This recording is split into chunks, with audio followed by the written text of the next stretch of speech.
E aí, turminha, terceiro ano médio, Colégio Curso Universo, vamos mandar ver? Dar continuidade àquela aula sobre revolução e transformação social, e nós vamos ver mais alguns pontos, né? Vimos até ali a União Soviética, e agora nós vamos ver mais alguns pontos que contribuírem muito para a revolução e a transformação social, tá bom? Então, vou só botar um pouquinho os slides aqui, para a gente ver, para dar continuidade aí, e eu começar a dar tipo uma lembrança do que eu falei aí nas aulas passadas, tá bom? Então vamos lá, aula de Sociologia, vamos mandar ver o tema que nós já vimos aí, Revolução e Transformação Social, terceiro ano médio, né?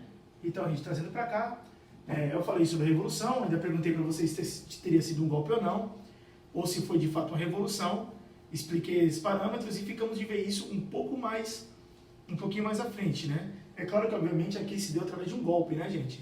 De 1930, quando o Getúlio Vargas ele assumiu o poder aí no ano de 1930. Obviamente isso foi sim um golpe de Estado, onde tirou o presidente Washington Luiz e até o presidente que tinha sido eleito, Júlio Prestes, nem chegou a tomar posse por conta da chamada Revolução, mas essa Revolução teve benefícios para o povo, mas foi colocado muito mais como uma transformação social. Vamos continuar, você já tinha falado nos anos passados, vamos continuar então. Aí eu tinha falado para vocês alguns benefícios que o governo Vargas tinha feito, como salário mínimo, 13º salário, férias remuneradas, tudo e tal.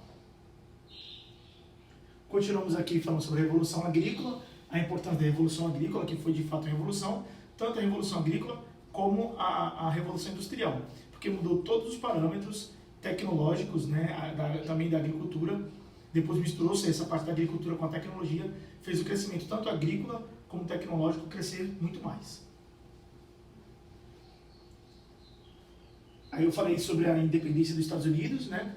A independência dos Estados Unidos, a sua importância naquele ponto, mas eu tinha dito para vocês que essa independência dos Estados Unidos, ela não tinha como caráter popular, porque os grupos que mantiveram, que conseguiram romper com a metrópole Estados Unidos, não tinham a intenção de colocar o povo também participando do poder, foi um golpe também das elites, um golpe não, uma revolta, uma revolução também das elites, que foi considerada uma revolução, porque não só influenciou a Europa, mas também, principalmente, a toda a América Latina.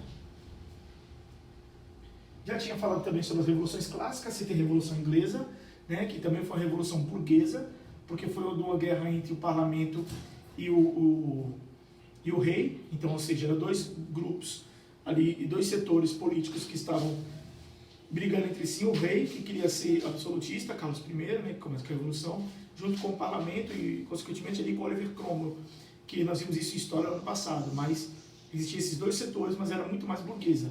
A intenção, de fato mesmo, era acabar com o absolutismo, era não mais permitir que o absolutismo tomasse conta, e por isso que foi considerada, então foi baseados aí nos ideais iluministas, principalmente ali em John Locke, o conceito de Adam Smith, né, o conceito de liberdade econômica, limitação do poder do rei, enfim.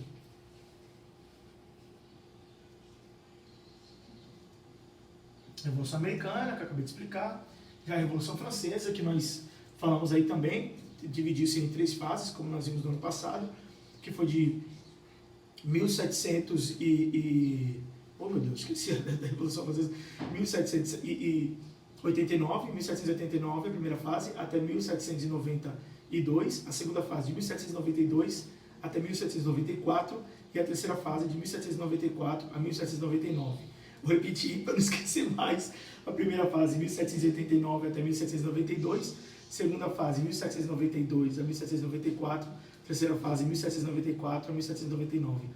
A primeira fase, que foi de 1789 a 1792, nós vimos aí que o povo, né, embora tenha se envolvido na Revolução, mas ele percebeu que nem votar ele podia. Foi muito mais uma mudança de patrão.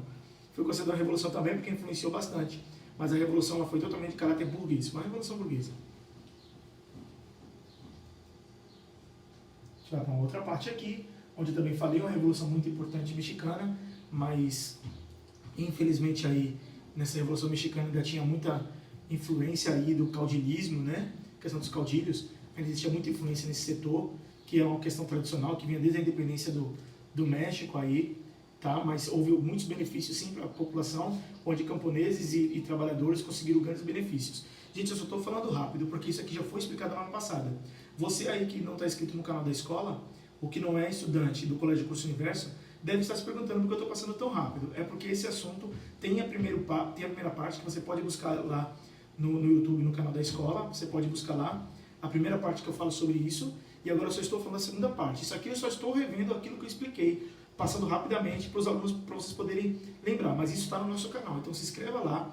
Você que está assistindo essa parte, que não é do nosso aluno, não é do Colégio Curso Universo, você também pode ter acesso a essas aulas, e você pode se inscrever lá no canal, tá bom? Deixe seu ok lá, tudo, para dizer que viu direitinho lá, gostou, não gostou, tá bom? Então, essa aula já foi falada anteriormente, por isso que eu estou falando bem rápido. Então, ou seja, a Revolução Mexicana, que essa Revolução Mexicana ela influenciou aí, a classe proletariada teve alguns benefícios, os camponeses também conseguiram algumas reformas agrárias, mas quem manteve isso no poder foi a classe burguesa, tirando o Porfírio Dias, que estava lá há décadas, né, ali no poder. Aí ouvimos isso aí também, passando aí, então, aí eu falei, isso aqui também tinha explicado, Porfírio Dias, né, levamos bastante, as mudanças da Constituição Mexicana, teve direito à greve, alguns benefícios que eu tinha falado, direito à greve, liberdade de organização sindical, grandes propriedades, principalmente da igreja, puderam ser expropriadas, tá? Tudo isso aí nós já falamos, né? Aí nós entramos na Revolução da Rússia também. Eu tinha falado que a Revolução de 1917, liderada por um camarada chamado Vladimir Ilyich Ulyanov, mais conhecido como Lenin. Então ele consegue a Revolução Bolchevique, né, na Rússia, tirando a Rússia da guerra aí, no ano de 1917, e assinando o tratado com os vencedores, está sendo tratado com a Alemanha, o tratado de Brest-Litovsk, né?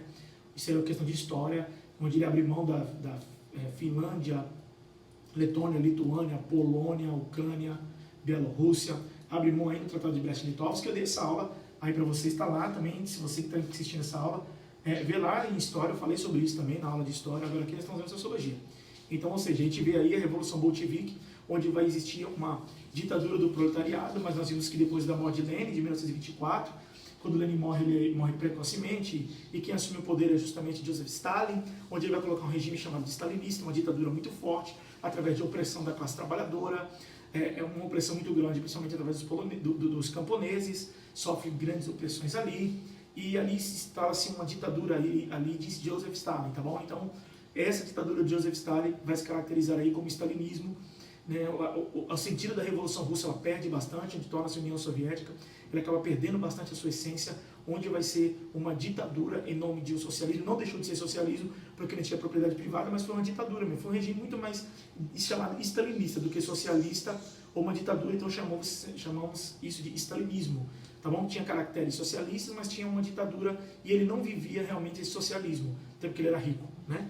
Então, a gente viu aí, liderados aí lutou o Exército Vermelho contra o Exército Branco, o Exército Vermelho, os sovietes, né, que eram os sovietes, contra o Exército Branco, que eram as potências internacionais capitalistas, que não queria que a expansão do regime socialista saísse da União Soviética, eles não queriam isso. Então, uniu-se algumas forças, alguns exércitos mandavam ali, incentivando outros grupos para derrubar com o regime aí dessa ditadura, mas o Exército Vermelho conseguiu vencer e o Branco não conseguiu, e o sistema socialista foi implantado ali na extinta União das Repúblicas Socialistas Soviéticas. Isso aí também já falei lá no passado, tá?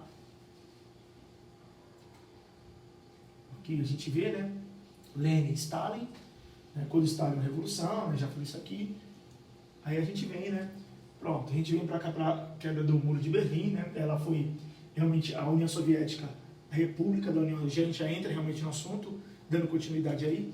A União das Repúblicas Socialistas Soviéticas, ela deixa de existir ali no ano de, oficialmente, 1891, mas desde 1989 ela já tinha deixado de existir com a queda do Muro de Berlim. Oficialmente ela deixou de existir em 1991.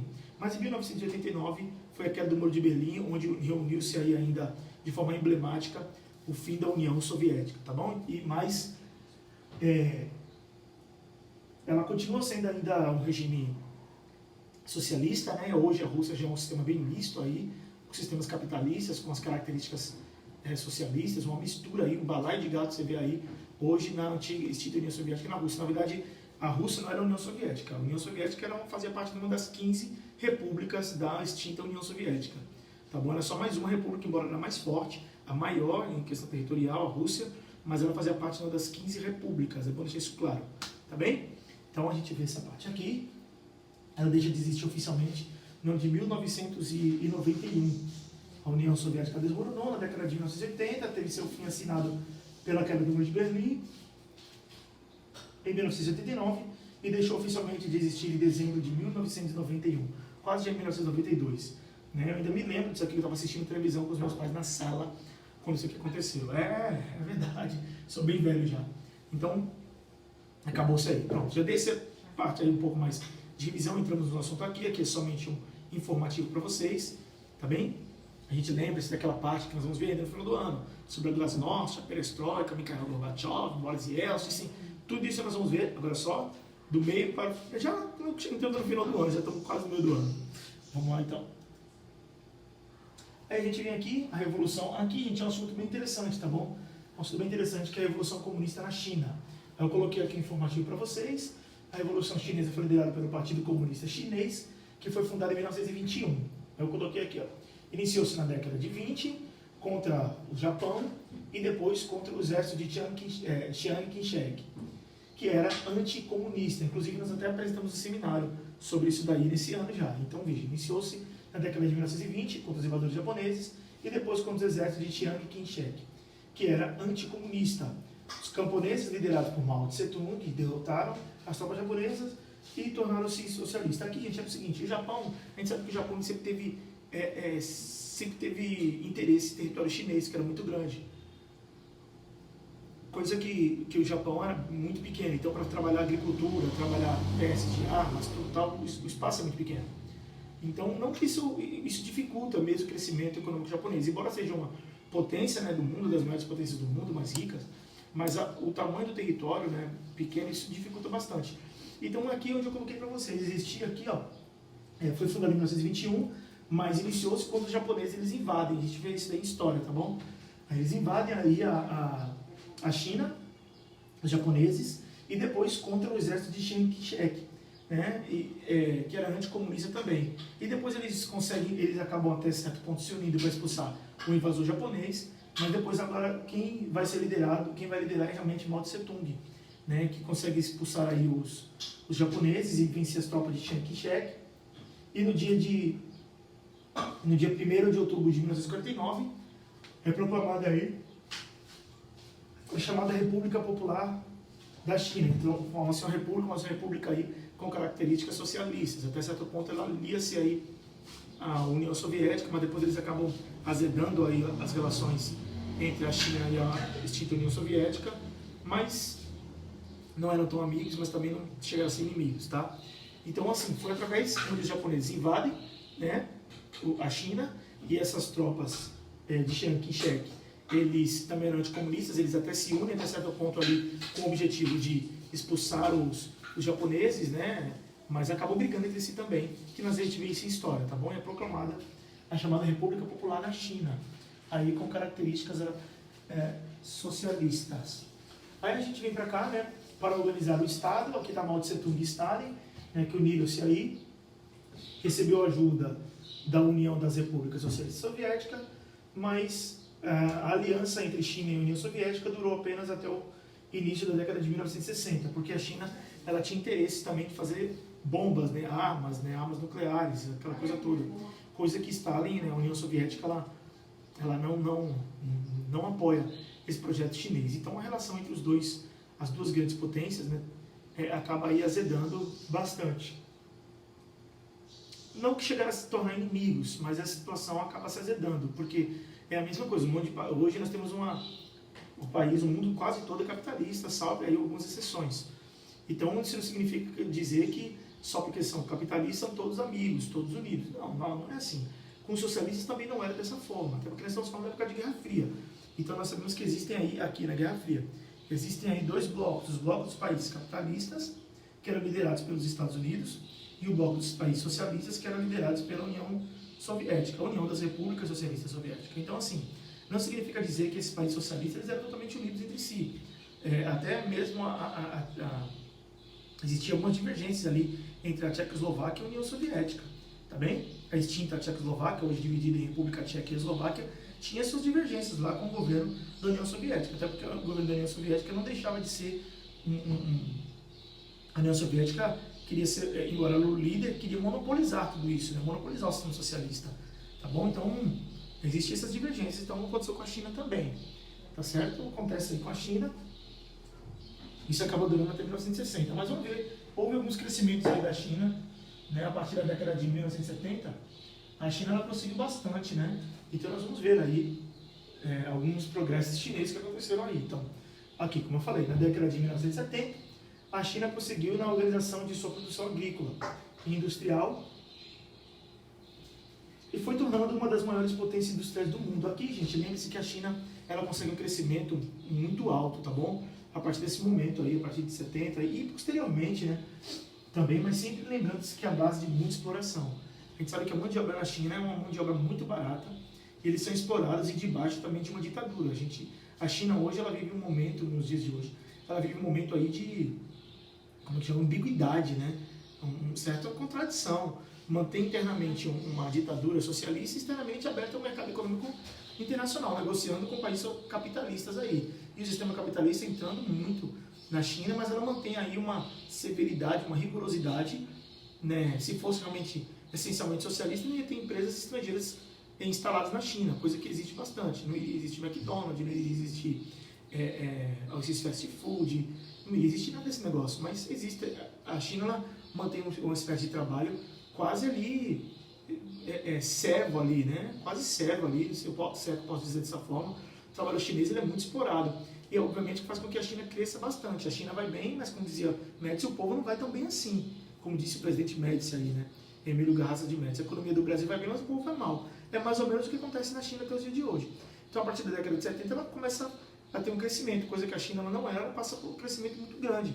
Então, você pode ver algumas obras faraônicas ali na China, na imagem dá para você observar muito bem, né? Então, a economia chinesa ela cresce, é uma das maiores potências industriais do mundo, né? Como eu coloco aqui, tanto na questão da agricultura como na questão tecnológica, tá bem? Então, vem esse crescimento aí, realmente muito grande, um crescimento muito forte aí na China em todos os aspectos, tá bom? Somente na questão social, que infelizmente, lamentavelmente, o povo chinês ainda sofre muito com isso. Mão de obra extremamente barata, a exploração da mão de obra barata, e isso facilita a negociação dos produtos chineses com outros países, que é lamentável, tá? Então, quando a gente coloca sobre essa questão de socialismo, capitalismo, que o pessoal discute aí, fique você com a sua opinião e veja, não estou dizendo aqui que o capitalismo é melhor nem o socialismo. Fique aí você com a sua opinião e você decide o que é melhor, veja os números, analise aí, tá? Ou aquilo que você pensa, aquilo que você acha. A gente vê um socialismo crescendo, mas a gente vê também a base de muita exploração. O capitalismo também tem países ricos, também através de muita exploração. Então, eu posso ter o meu conceito, mas que você fique com o seu, tá bom? Aí a gente vê, né, ainda sobre o controle do Partido Comunista Chinês, com uma produção industrial capitalista, que eu falei anteriormente, né, na qual estão presentes numerosas empresas ocidentais, com muita exploração da força de trabalho, problemas sérios de desigualdade social e tantos outros problemas ambientais que eu estava falando anteriormente. A gente vê o trabalho da exploração chinesa realmente é muito, muito forte mesmo, tá bom? E a gente vê que os produtos chineses são bem baratos. Não estou dizendo aqui, gente, pelo amor de Deus, para você não me interpretar mal, que o capitalismo é um santo e o socialismo é o demônio. Não, estou dizendo que todos os dois grupos aí têm suas mazelas, tá bom? Tanto um como o outro tem suas mazelas. A gente vê aqui na China um país rico economicamente, mas muita exploração. Tá? A gente vê aqui problemas ambientais terríveis aí, que agora a gente vê países aí já tentando diminuir a questão da poluição. A China não parece estar muito preocupada com isso daí, não. Nem os Estados Unidos. Os Estados Unidos se preocupam também com o que os outros não façam, né? Mas ele polui bastante, tá bom? Os Estados Unidos poluem muito, então, mas pelo menos a questão da conscientização ela vem melhorando bastante nas pessoas, né? Mas os governos, infelizmente, estão preocupados com suas economias e os seus bolsos. Então, assim, eles veem que se enquanto não poluir, não afeta a economia, não polui. Se poluir, melhorar a economia, polui. E, lamentavelmente, muitos governos, muitos estados pensam dessa forma. E a China não mostra preocupação nenhuma, não preciso dizer para vocês. Vocês sabem muito bem, só vocês olharem aí, verem na internet, o que vocês quiserem através do WhatsApp aí. A gente tem o mundo nas nossas mãos, através do celular. Você pode ver aí a grande quantidade de poluição que existe aí na China, um dos países aí que polui muito mais aí, entre os outros. O parcelamento de tarefas, a desigualdade social é muito grande na China, tá bom? Aquela coisa, poucos com muito e muitos com pouco. Gente aí, já disse uma frase aí, um pensador, que eu não sei quem foi ele, não lembro, dizendo que escreveu um livro dizendo que, não me lembro o nome dele, que ele disse que tem pessoas que vivem acima do luxo e outras abaixo do lixo. Né? Não me lembro o nome dele, mas foi falado, isso aí não é frase minha não, tá bom? Não estou roubando de ninguém. Então, mas é uma verdade que vive aí tanto países de origem capitalista como socialistas, lamentavelmente. Vamos ver então? Continuando aqui o nosso assunto. Nós passamos aqui. Pronto, a gente vê a Revolução Socialista em Cuba, né? Aí está Fulgêncio Batista, a imagem do Fulgêncio Batista que estava lá há 20 anos. Em janeiro de 1959, iniciou-se com a tentativa de derrubada de poder por um grupo de estudantes que lutava contra a ditadura de Fulgêncio Batista, que estava lá já há 20 anos. Aqui, gente, a gente sabe que quando os Estados Unidos ali, ele ajuda uma guerra contra a Espanha, ele ajuda aí a Cuba a livrar-se da Espanha, né? Ele ajuda ali a tratar uma guerra contra a Espanha, ele vai conseguir alguns benefícios ali em Cuba, inclusive uma base naval em Cuba, interferir em questões políticas. Então, obviamente, os Estados Unidos permitiu que ficasse uma pessoa ali, ditador, que governava de acordo com os interesses estadunidenses. Tá bom? Então, é onde vai surgir aí esse grupo de pessoas lideradas por Fidel Castro, tá? Um revolucionário, um guerrilheiro, vai tentar dar o golpe, mas acaba sendo preso e condenado à morte, consegue fugir, vai para o México e lá encontra seus antigos companheiros e encontra também o argentino Che Guevara, tá bom? Que vai ajudá-lo aí nesse processo aí de Revolução Cubana, que vai em janeiro de 1959 que dá esse início aí. Então Fidel Castro fugiu, né, e foi para o México, né, onde se reuniu com antigos companheiros. Aqui está Fidel Castro, na outra estava ali Fulgêncio Batista, aqui o argentino Che Guevara, o médico argentino Che Guevara, conheceu Ernesto Che Guevara, que aderiu ao movimento dos cubanos, né. Então depois ele consegue dar esse golpe, né, Fidel Castro, ele consegue dar esse golpe, retirando aí, se declarando aí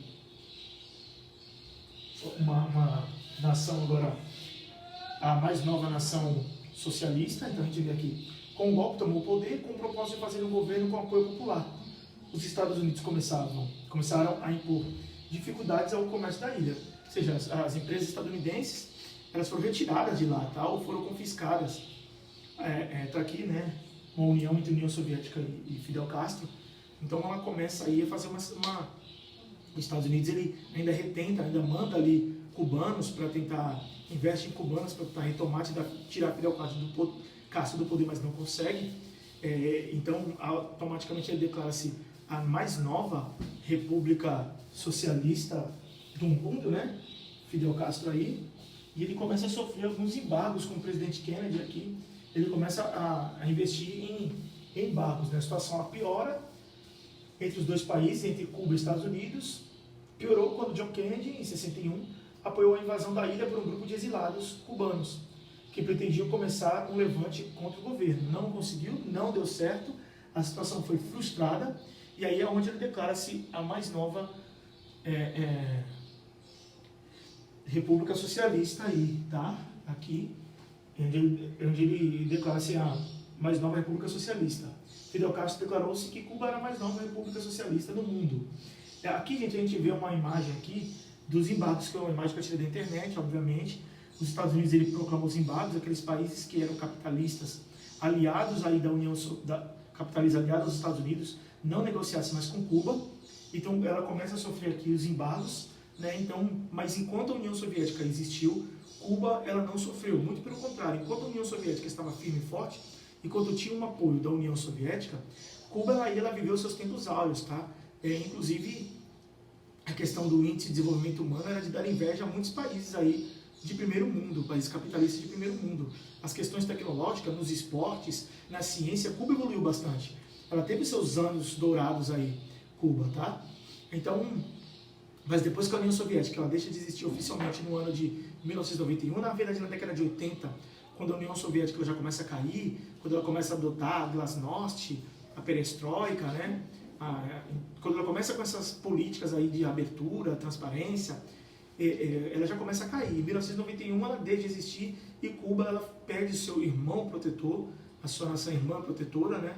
Que era o que ajudava, investia muito em Cuba quanto a isso, aqui na América, justamente para atrair os países capitalistas a se colocar ao lado ali da bloco dos países socialistas.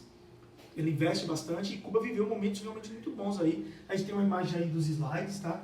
De slide aí. Graças ao apoio da União Soviética, foi possível melhorar significativamente as condições de vida da população cubana, tá bem? Vamos ver aqui no próximo slide da gente. Gente, eu estou falando um pouquinho rápido, é porque essa aula na verdade era para ser 20 e 20 minutos, ou 25 e 25 minutos, tá bom? Que essa aula daria para vocês em uma aula e daria 50 minutos. Então, era para ser 25 e 25, eu já estourei, já passei um pouquinho dos 25 minutos, tá bem? Então, por isso que eu estou falando um pouquinho rápido. Mas se você entender, deixa suas perguntas lá no canal da escola que eu respondo para vocês lá. Então, ou seja, eu coloquei aqui para vocês, né, que enquanto obteve o apoio da União Soviética, Cuba pôde desenvolver um sistema educacional de saúde igual ao dos melhores países do mundo.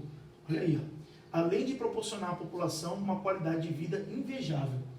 Com o fim da União Soviética, em 91, as condições de vida em Cuba se tornaram precárias, principalmente em relação aos bens de consumo e de moradia, até porque ela sofreu esses embargos, né? Quando ela ainda negociava com a União Soviética, com os países socialistas, mas quando ela cai, fica cada vez mais difícil. Seria a mesma coisa o Brasil fazer, uma coisa se de repente caísse os Estados Unidos do lado do bloco dos países capitalistas e só ficasse os socialistas. Então, os Estados Unidos caiu, Estados Unidos, Inglaterra e França, digamos que deixasse de existir, e como é que ia ficar a situação, por exemplo, do Brasil com relação a isso, sendo que os restantes, a grande maioria dos demais eram todos socialistas. Obviamente ia ficar muito difícil, mas eu me lembro ainda, ainda me lembro que, eu não estou dizendo que caiu, ela caiu assim, ela foi desmoronando aos poucos, Cuba ela foi caindo, tudo isso foi caindo aos poucos. Eu me lembro ainda que na década de 80, ainda na década de 90, Cuba nas Olimpíadas, eles investiam muito na questão dos esportes, Cuba nas Olimpíadas sempre ficava à frente do Brasil em quase tudo, tá? Com exceção do futebol, é claro, mas Cuba não ficava mais na frente do Brasil. Né? Era muito difícil vencer Cuba, muito difícil em tudo. Cuba sempre teve grandes atletas, até hoje ainda continua tendo. Mas agora, com os embargos, né, que hoje já vem saindo um pouquinho mais esses embargos, né, já vem uma abertura, deixa o professor de Geografia explicar isso, ela caiu bastante. Então hoje Cuba não tem a população de Cuba. Se fosse realmente tão bom assim, a gente não ia ver tanta gente sofrendo, né, ou atravessando o mar ali para chegar nos Estados Unidos. Lamentavelmente, a situação de Cuba ficou precária, tá bom? Ainda continua sendo precária. Lamentável. Tá bom, gente? A nossa videoaula vai ficando por aqui. Espero que vocês tenham entendido. Espero que vocês tenham gostado. Até a nossa próxima videoaula. Fique com Deus. Um grande beijo no coração e até a próxima. Tchau!